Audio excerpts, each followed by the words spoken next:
হয় sir, video' on কৰা নাই মই, চৰি। মানে একো নাই।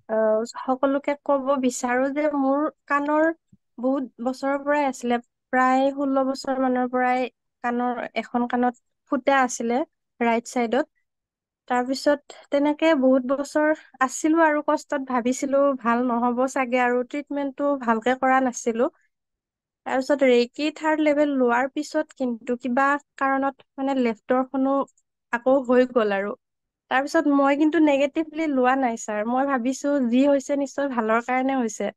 তেতিয়া মই জি এম চি এইচত গৈ ট্ৰিটমেন্ট কৰিব লওঁতে ডক্তৰে কৈছে যে দুয়োখন কাণে অপাৰেচন কৰিব লাগিব।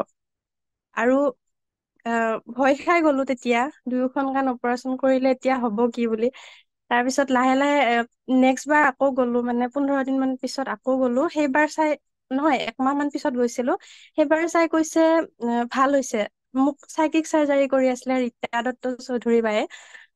তেতিয়া মানে ভাল হোৱা বুলি কৈছে, কৈছে এইখনতো ভাল হৈ গ'ল। মই মানে তাতেই মোৰ চকু পানী বৈ গৈছে মানে আনন্দত। একদম হস্পিতেলৰ পৰা ৰীতা বাক ফোন কৰি মই কথা ক'ব পৰা নাই, কান্দি পেলাইছো। যে মোৰ এখন কাণ মানে দুয়োখন কাণ ফুটা বুলি কৈছে, এখন লেফ্টৰখন কম আছিলে, নতুনকৈ হৈছিলে, গতিকে লেফ্টৰখন জল্দি মানে ঠিক হৈ গ'ল। তাৰ উম, পিছত আকৌ কিছুদিনলৈ ৰীতা বাই আকৌ চাৰ্জাৰী কৰিছে।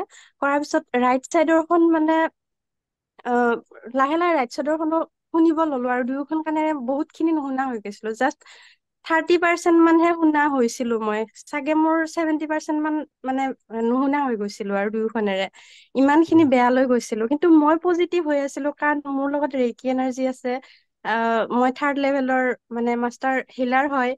নিশ্চয় যি হৈছে ভালৰ কাৰণে হৈছে, কিন্তু চাব গ'লে বহুত বেয়া হৈ আছে সেইখিনি সময়ত। যোৱা বছৰ পাৰ্চনেল ইয়েৰ 7 চলিও আছিল মোৰ, আৰু উম, বহুত বেয়া হৈ আছিলে মানে। কিন্তু শেষত গৈ দেখিলো যে চব ভালৰ কাৰণে হৈছে। এতিয়া ছাৰ মই কমপ্লিট ভাল। তাৰ পিছত যি অকনমান আছিলে লামাখেৰা যেতিয়া এটনমেন্ট ললো, উম, তাৰ পিছত 10% মান কিবা আছিলে, এতিয়া সেইখিনিও ভাল হৈ আহিছে ছাৰ। নায়ে এতিয়া, মই গমেই নাপাওঁ, পাহৰি গৈছো যে মোৰ কাণৰ প্ৰব্লেম আছিলে। একদম ছাৰ এটা টেবলেটো দিয়া নাই। যি উম, দিছিলে সেয়া কাণ দুখন শুকাবৰ কাৰণে দিছিলে, যাতে অপাৰেচনটো কৰিব পৰা যায় আৰু। মই উম, কৈছিলো যে কিবা ভাল হোৱাকে কিবা দিয়ক, যাতে অপাৰেচন নকৰাকে হয়। তেতিয়া কৈছিলে নাই, তেনেকুৱা দিব পৰা নাযাব, যি দিব লাগিব সেয়া অপাৰেচন যাতে কৰিব পাৰি ভালকে তাৰ কাৰণে দিয়া হব। এটা টেবলেটো দিয়া নাছিলে। একো মেডিচিন অবিহনে মানে চাইকিক চাৰ্জাৰীয়ে কমপ্লিট ভাল কৰিলে ছাৰ। কি ক'ম আৰু মোৰ মানে, মই সেইটো চ' মনত চবেই পৰিলে আনমিউট মই কৰি পিনে তেখেতক কংগ্ৰেচুলেশ্যন জনাই দিব এবাৰ। Congratulations, বাইদেউ। Congratulations, madam. Congratulations, বাইদেউ। Congratulations. Congratulations. বঢ়িয়া। চ' সেয়াই হয় একচুৱেলি আমাৰ যাৰ ৰেকিৰ ব্লেছিংছ থাকে, ত' তেখেতৰ লাইফবোৰ চেঞ্জ হৈ যায়। চ' এইটো বহুত ডাঙৰ মিৰেকল হয় একচুৱেলি। চ' তেনেকে আমি চাৰ্জাৰী অকণমান টাইম লাগিব পাৰে কেতিয়াবা এনেকুৱা কিছুমান ধৰণৰ কেছত, বাট হিলিং হোৱাত হৈ যায়। ঠিক আছে।